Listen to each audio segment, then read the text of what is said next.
శ్రీమాత్రే నమ. జయ గురు దత్తాత్రేయ నమ.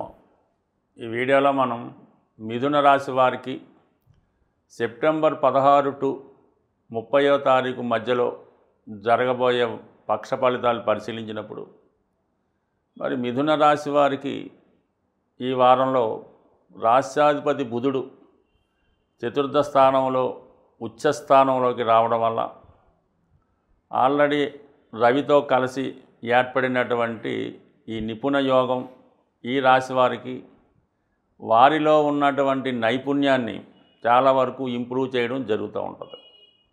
సహజంగా రాష్ట్రాధిపతి బుధుడు ఉచ్చులోకి రావడం వల్ల వీరిలో ఉన్నటువంటి సామర్థ్యం చాలా పెరుగుతుంది. అటు విద్యార్థులకు కానీ వ్యాపారస్తులకు కానీ అలాగే ఏ రంగంలో ఉన్నవారికైనా తొందరగా నిర్ణయాలు తీసుకుంటారు. మంచి ఆలోచనలతో ఏదైనా ప్రయత్నాలు ప్రారంభించడం జరుగుతూ ఉంటాయి. అయితే ఇక్కడ రవితో కలిసి ఉండడం వల్ల దశమ స్థానంలో ఉన్నటువంటి శని కూడా ఈ బుధుడిని శని భగవాన్ని చూడటం వల్ల ఎవరైతే ఉద్యోగంలో మార్పు కొరకు ప్రయత్నం చేస్తున్నారో లేదా మీకు ఏదైనా కొత్తగా ఒక రాజకీయంలోకి ప్రవేశించాలన్నా వేరే వ్యాపారంలోకి ప్రవేశించాలన్నా కూడా ఇది అనుకూలంగా ఉంటుంది. ఎస్పెషల్లీ ముఖ్యంగా మీకు వారసత్వంగా మీ పెద్దవారి ద్వారా ఏదైనా పదవి రావాల్సి ఉంటే అది రాజకీయ పదవి కానీ ఏదైనా ఒక బోర్డులో మెంబర్ కానీ ఒక ఎండోమెంట్స్లో కానీ కొంతమందికి కొన్ని డిపార్ట్మెంట్లో అనుకోకుండా కొన్ని పదవులు రావడం జరుగుతుంటుంది. అంటే పెద్దవాళ్ళకి ఏదో అవడం వల్ల వారికి వారసులుగా మీకు ఏదైనా పదవి రావడం జరుగుతుంటుంది. అటువంటి పదవి ఏవైనా మీకు రావాల్సి ఉంటే ఈ సమయంలో మీరు ప్రయత్నం చేయడం వల్ల మీకు చాలా వరకు అటువంటి గొప్ప ఉన్నత స్థాయి అవకాశాలు రావడం జరిగే అవకాశం ఉంది. దానికి అనుగుణంగానే రాశి యందు గురుగ్రహం ఉండడం వల్ల మీరు ఎక్కువగా ఆధ్యాత్మిక సంబంధించిన కార్యక్రమాల్లో పాల్గొంటారు. ఎవరైనా ఇబ్బందుల్లో ఉంటే వాళ్ళకి ఏదో విధంగా ఆదుకోవాలి అన్నటువంటి ఆలోచన కూడా చేయడం జరుగుతూ ఉంటుంది. మంచి ఆలోచనలతో మీ పనులు ప్రారంభించడం వల్ల అటు మీకు మీ మిత్రులకి మీరు అవతల వారికి కూడా చాలా వరకు మంచి జరిగే అవకాశం ఎక్కువగా ఉండడం జరుగుతూ ఉంది. ఎస్పెషల్లీ ఈ సమయంలో మీకు ఈ గురువు అలాగే బుధుడు ఈ రెండు గ్రహాలు కూడా మీకు అనుకూలంగా ఉండడం వల్ల అటు సప్తమ భావ ఫలితాలు దశమ భావ ఫలితాలు కూడా చాలా అనుకూలంగా ఉంటాయి. అంటే ముఖ్యంగా వివాహానికి సంబంధించినటువంటి ప్రయత్నాలు ఏమైనా ఉంటే అవి కంపల్సరిగా మీకు దగ్గరలోనే వివాహం నిశ్చయమయ్యే అవకాశం ఉంది. అంటే మీరు ఏదైనా ఒక ఆఫీస్లో పనిచేస్తున్నా ఒక సంస్థలో ఉన్నా అక్కడ పరస్పరం పరిచయం ద్వారాను పెద్దల అంగీకారం ద్వారాను ఈ సమయంలో వివాహ ప్రయత్నాలు నెరవేరే అవకాశం ఉంది. అలాగే వైవాహిక జీవితంలో చిన్న చిన్న సమస్యలు లాంటివి ఏవైనా ఉంటే అవి కూడా ఈ సమయంలో ఒక అండర్స్టాండింగ్ రావడం జరుగుతూ ఉంటుంది. అలాగే ఈ సమయంలో మీ జీవిత భాగస్వామి యొక్క హోదా పెరగడం వారికి మంచి అవకాశాలు రావడం వ్యక్తిగతంగా వారి యొక్క ఆదాయం కూడా పెరుగుతుంది. ఇక దశమ స్థానం అక్కడ అష్టమాధిపతి శనిగ్రహం ఉండడం తృతీయాధిపతి దృష్టి దశమం మీద పడడం వల్ల సడన్గా వృత్తిలో మార్పుకి మీరు ప్రయత్నాలు చేయడం జరుగుతూ ఉంటుంది. సరే కొంతమందికి చేస్తున్నటువంటి ఉద్యోగంతో పాటు అదనంగా కొన్ని పనిభారం పెరగడం కానీ కొత్త అవకాశాలు రావడం కానీ సాధారణంగా జరుగుతుంటాయి. సో ఏదైనా ఈ రాశి వారికి ప్రధాన గ్రహాలన్నీ అనుకూలంగా ఉండడం అయితే ఎస్పెషల్లీ శుక్రుడు కూడా 3వ స్థానంలో ఉండడం వల్ల ఈ ప్రయాణాల్లో కానీ వ్యక్తిగతంగా మీ కొలీగ్స్ కానీ కొత్త వారితో మీకు పరిచయం ఏర్పడుతుంది. బాగా అనుభవజ్ఞులైనటువంటి పెద్దవారితో అది ముఖ్యంగా స్త్రీలతో ఏర్పడినటువంటి పరిచయం మీ జీవితాన్ని ఒక కొత్త మలుపు తిరిగే అవకాశం ఉంది. అంటే ఇక్కడ శుక్రుడు స్త్రీగ్రహం కాబట్టి తృతీయ స్థానం అనేది స్నేహితుల్ని చెప్తూ ఉంటుంది. మీకు తోడబుట్టిన వాళ్ళు కూడా కావచ్చు. కేతువుతో కలిసి ఉండడం వల్ల వారు చాలా అనుభవజ్ఞులై ఉంటారన్నమాట. ఆ కారణం వల్ల అనుభవజ్ఞులైనటువంటి స్త్రీలు మీకు అంటే మీ వృత్తి వ్యవహారాల్లో కానీ వివాహ విషయాల్లో కానీ వ్యక్తిగత విషయాల్లో కానీ వారి యొక్క సలహాలతో మీ జీవితం ఒక మలుపు తిరగబోతూ ఉంటుంది. అది ఆధ్యాత్మిక రంగం అవ్వచ్చు, వ్యాపార రంగంలోకి వెళ్ళచ్చు, అది విద్యార్థులైతే ఒక మంచి మార్గంలోకి వెళ్ళడానికి కూడా ఈ గ్రహస్థితి మీకు చాలా అనుకూలించే అవకాశం ఉంది. సో ఇవన్నీ అలా ఉన్నప్పుడు కూడా కుజుడు పంచమ స్థానంలోకి రావడం జరిగింది. అయితే ఈ మిథున రాశి వారికి కుజుడు చాలా ఇబ్బంది పెట్టే గ్రహం. ఏ భావంలో ఉన్న ఆ భావానికి కొద్దిగా ఇబ్బంది పెడుతుంటాడు. మరి పంచమంలో కుజుడు రావడం వల్ల ఏదైనా లవ్ అఫేర్స్లో ఉన్న వాళ్ళకి కొద్దిగా బ్రేకప్స్ లాంటివి రావడం జరుగుతూ ఉంటాయి. వారి మధ్య అపోహలు జరిగే అవకాశం ఉంది. అయితే మీలో ఉన్నటువంటి టాలెంట్ ప్రదర్శించే ప్రయత్నం చాలా వరకు నెరవేరుతుంది. అంటే ఎక్కువగా ఈ టీవీ సంబంధించినటువంటి మీడియాలో యాంకరింగ్ చేసేవాళ్ళు, న్యూస్ ప్రజెంట్ చేసేవాళ్ళు, అలాగే న్యూస్ రీడర్సు, ఇలాగా మీడియేటర్గా వ్యవహరించే వాళ్ళు ఎక్కువగా ఈ సినిమా రంగానికి కానీ టీవీ రంగం కానీ ఎక్కువగా యాంకరింగ్ చేసే సబ్జెక్టులో ఉన్న వాళ్ళకి కంపల్సరీగా మంచి అవకాశాలు రావడం జరుగుతూ ఉంటుంది. సూటిగా డైరెక్ట్గా వ్యవహరించడం వల్ల కొంతమందికి అది నచ్చి మిమ్మల్ని వారు మళ్ళీ ప్రోత్సహించడం, తగు విధంగా ఆదాయం పెరగడం కూడా జరిగే అవకాశం ఉంది. సో ఏదైనా ఈ రాశి వారికి ఈ సమయంలో స్థిరాస్తి కొనాలనే మీ ఆలోచన తప్పకుండా నెరవేరుతుంది.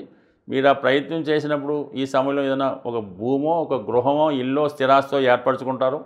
దానికి తగిన ధనాన్ని కూడా సమకూర్చుకొని తొందరగానే సొంత గృహాన్ని ఏర్పాటు చేసుకోవడానికి ఈ గ్రహస్థితి మీకు చాలా అనుకూలంగా ఉన్నది.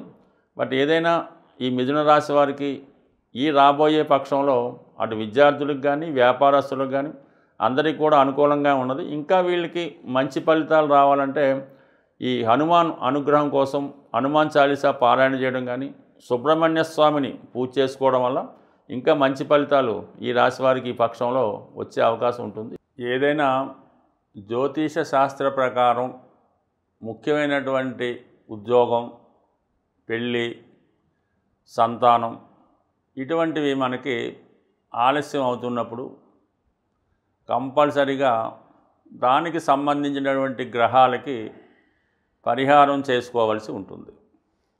ఇప్పుడు ముఖ్యంగా వివాహం, సంతానం ఈ రెండిటికి పరిష్కారం చేసుకోవాలనుకున్నప్పుడు సులభంగా మీ యొక్క జన్మజాతకంలో 5వ స్థానాధిపతిని తెలుసుకోవాల్సి ఉంటుంది. ఈ 5వ స్థానాధిపతి అంటేనే మన పూర్వపుణ్యాన్ని ఈ జన్మలో అనుభవించడానికి చేస్తూ ఉంటాడనమాట. మనకి అసలు పుట్టినప్పుడు జన్మజాతకంలో ఈ పంచమ స్థానం, పంచమాధిపతి బలహీనంగా ఉన్నప్పుడు మనకి పెద్దగా పూర్వపుణ్యం లేదని, దాన్ని బట్టి ఈ జన్మలో ఏదైనా పుణ్య కార్యక్రమాలు చేసి పుణ్యం సంపాదించుకుంటే తప్ప అదృష్టవశాత్తు పెద్దగా ఏమీ కలిసి వచ్చేది ఉండదు. కాబట్టి కంపల్సరిగా ప్రధానంగా మరి ఈ సంతాన విషయంలో అంటే పెళ్ళి కంపల్సరీ, ఇది ధర్మ కార్యక్రమం కాబట్టి అసలు వివాహం అన్నదే సంతానం కొరకు, సత్సంతానం. కానీ మన పెద్దల్ని పుణ్యలోకాలకు పంపించడానికి ఈ వివాహం అనే సంకల్పాన్ని పెట్టడం జరిగింది. ఈ వివాహం జరగకపోయినా, వివాహం అయి పిల్లలు కలగకపోయినా మరి మీ జాతకంలో పూర్వపుణ్య స్థానాధిపతి తీసుకొని ఆ పూర్వపుణ్య స్థానాధిపతి ఏ పాపగ్రహంతో కలిసి ఉన్నాడా, లేదంటే ఏదన్నా ఇంకొక శుభగ్రహంతో కలిసి ఉన్నాడా అన్నది తెలుసుకొని ఆ కలిసి ఉన్నటువంటి పాపగ్రహానికి మనం కంపల్సరిగా పరిహారం చేసుకుంటూ మన పూర్వపుణ్య స్థానానికి సంబంధించినటువంటి గ్రహానికి కూడా పరిహారం చేసుకోవాల్సి ఉంటుంది. అంటే పూర్వపుణ్య స్థానాధిపతి, పంచమాధిపతి బలం చెందాలంటే దానం రూపంలో దాన్ని ఇంప్రూవ్ చేసుకోవాల్సి ఉంటుంది. అంటే అది భూదానమా, గోదానమా, సువర్ణదానమా, ఏదన్నా సరే మీ యొక్క స్థాయిని బట్టి పంచమాధిపతికి దానం రూపంలో బలం చేసుకుంటే పూర్వపుణ్యం జనరేట్ అవుతుంది.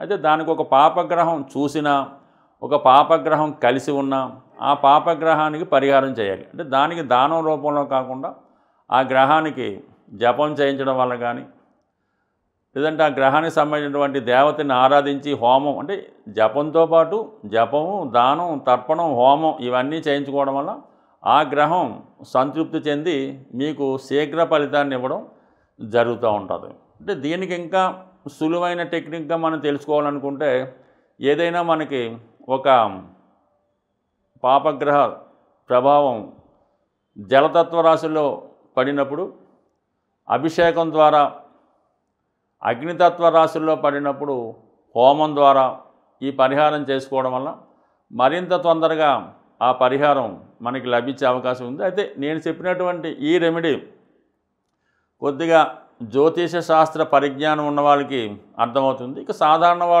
వాళ్ళ యొక్క జ్యోతిష్కుని చూపించుకొని తగు విధంగా ఈ పరిహారం చేసుకోవడం వల్ల ఒకవేళ జరగకపోయినా ఏం లేదు, మీరు ఏదన్నా పంచమ స్థానాధిపతి, పంచమ స్థానం ఈ పూర్వపుణ్యాన్ని ఇంప్రూవ్ చేసుకుంటే అటు స్త్రీలకు సౌభాగ్యయోగం, మగవారికి అదృష్టయోగం అన్నీ కూడా సమకూరుతూ ఉంటాయి. దానివల్ల ఏంటంటే సరైనటువంటి జ్యోతిష్కుడి వద్ద జాతకాన్ని చూపించుకొని దానం రూపంలోనే ఈ పంచమాధిపతిని ఇంప్రూవ్ చేసుకుంటే మీ యొక్క పూర్వపుణ్యం జనరేట్ అయ్యి ఈ జన్మలో జరగవలసినటువంటి ముఖ్యమైన కార్యక్రమాలు జరిగే అవకాశం ఉంది. స్వస్తి.